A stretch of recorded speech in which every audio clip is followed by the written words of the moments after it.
All right, viewers, the stage is set for the Big Bang Bihar election. Election Commission today, this afternoon, gave out the dates for the 243 seats of Bihar will be held in two phases. Like I pointed out, 6th and 11th, counting come the 14th. How does it pan out? Well, take a look. Bihar के चुनाव दो phases में होंगे. The bugle has finally been blown and Bihar goes to poll in November. In the two-phase election, voters will cast their mandate on 6th and 11th of November. Counting of votes will take place on 14th of November.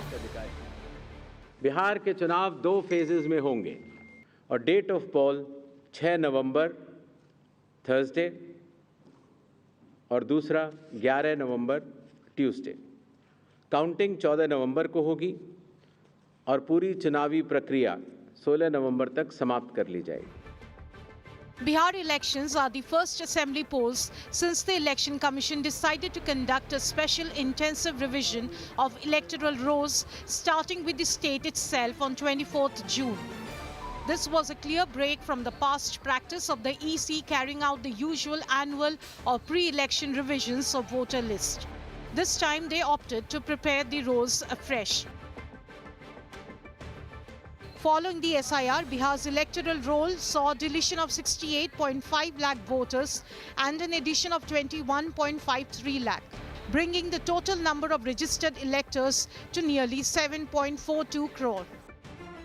The EC's decision to conduct an SIR has been challenged in the Supreme Court.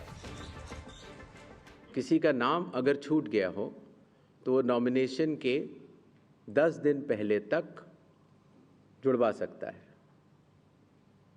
Nomination समाप्त होने पर जो भी मतदाता सूची final होगी उस पर चुनाव होंगे.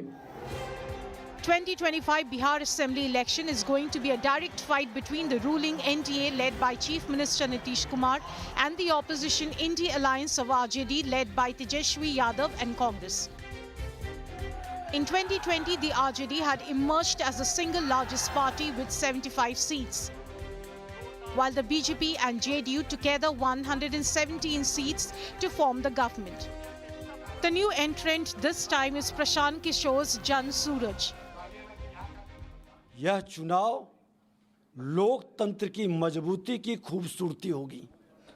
निश्चित तौर पर ये लोकतंत्र की जननी का एग्जामिनेशन है और ये एग्जामिनेशन देश को एक नया संदेश भी देगा. इस बार सब लोग चाह रहे हैं कि महागठबंधन की सरकार बने और महागठबंधन की सरकार बनेगी और हम सब मिल कर के बिहार के साथ लोगों के साथ सरकार बनाएंगे. और जब तेजस्वी मुख्यमंत्री बनेगा तो कोई बिहार में ऐसा घर नहीं होगा जहां बेरोजगार हमारे भाई बहनें रहेंगे. लोग बदलाव चाहते हैं तो जो इनकम्बेंट है वो तो जाएगा ही. मुझे एनडीए से मतलब नहीं है. लोगों को बदलाव चाहिए बिहार में. 60% से ज़्यादा लोग बिहार में बदलाव चाहते हैं. वो चाहे किसी जाति के हों, किसी धर्म के हों, किसी पार्टी के हों, किसी क्षेत्र के हों. The dates are announced, but the final seat share formula alliances on both sides are yet to become clear. Neither have the parties yet released their candidate list. Bureau Report, India Today.